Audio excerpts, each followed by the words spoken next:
Hello guys. তো আসলে অনেকে অনেক দিন ধরে বলতেছিল ব্লগ শুরু করতে। আমি আসলে আহ, জিনিসটা নিয়ে কমফোর্ট না, কিন্তু শেষমেশ শুরুই করলাম।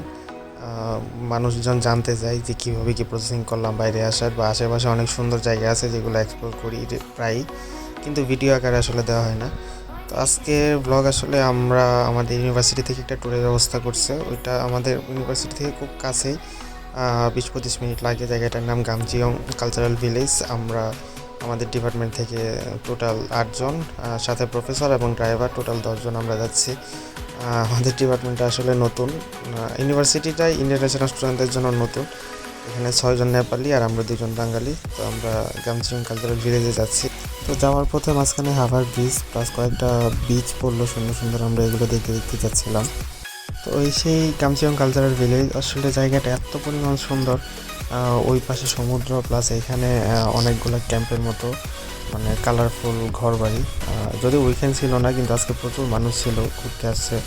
তো অ্যাজ ইউজুয়াল একটা ট্যুরিস্ট প্লেসে আসার পর আমরা যা দেখি যে প্রচুর মানুষজন, দোকানপাট থাকে। তো এগুলো আমরা দেখতে দেখতে আসছি। তারপরে ম্যাপে দেখলাম যে আসলে বেশ কিছু হাউজের নাম আছে যেগুলো ইন্টারেস্টিং। যেমন এইটার নামই হাউস অফ পিস।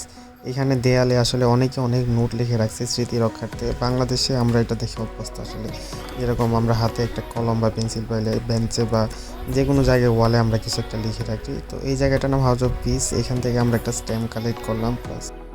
তো এই প্লেসটার নাম হাউস অফ হোপ। এখানে ভিতরে ঢোকার পরে আমরা কালারফুল একটা জায়গা দেখতে পেলাম। আসলে কি এটা এক্স্যাক্টলি জানি না।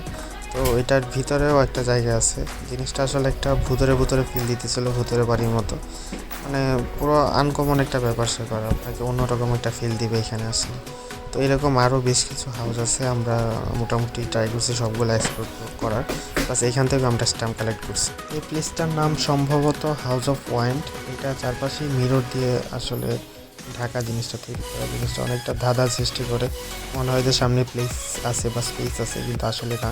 এখানে দেখলাম অনেকেই জিনিসটা দেখতে আসছে এই জায়গাটা।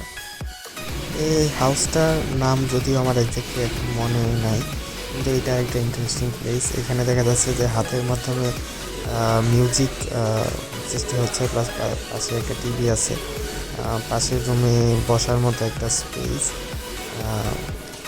এখানে দেখবেন একটা সিটি টাইপ কিছু একটা আর্ট করা, যদিও কোনো মানুষজন নাই এখানে। এখান থেকে পুরো ভিউটা দেখা যায় জানালার মাধ্যমে। তো এই প্লেসটার নাম গামচং কমিউনিটি সেন্টার।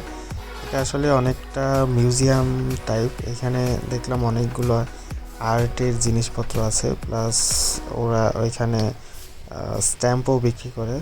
সামনে যে লোকটা বসে আছে। তো আমাদের ঘোরাঘুরি শেষ করে আমরা এখন ইউনিভার্সিটিতে ফেরার জন্য রওনা দিলাম। মোটামুটি দু একটা প্লেস ছাড়া সবগুলোই আমরা এক্সপ্লোর করার ট্রাই করছি। ম্যাপে দেখলাম আরও দু একটা প্লেস ছিল যেগুলোতে আমরা যাইতে পারি না। 2 ঘন্টার মতো আসলে আমরা টাইম পাইছি পুরো জায়গাটা ঘোরার জন্য, যদিও অনেকটা বড় জায়গা। তো সবচেয়ে বেশি ইন্টারেস্টিং জিনিস হলো আমাদের ইউনিভার্সিটি থেকে আমাদেরকে ফ্রিতে বার্গার কুপন দেয়, যেটা আসলে আমরা সবাই ওয়েট করি যে কখন কুপনটা দিবে। তো প্রফেসর আমাদেরকে কুপনটা দিবে, এর জন্য আমরা সবাই ওয়েট করতেছি। এরপর আমরা সবাই মিলে আসলে ইউনিভার্সিটিতে যাওয়ার পরে আমরা খাওয়া দাওয়া করবো। সো হিয়ার উই আর, আমরা আসলে আমাদের ফ্রি কুপন নিয়ে খাবার কালেক্ট করে খাওয়া দাওয়া শেষ করলাম। এখন বাসায় যাব সবাই।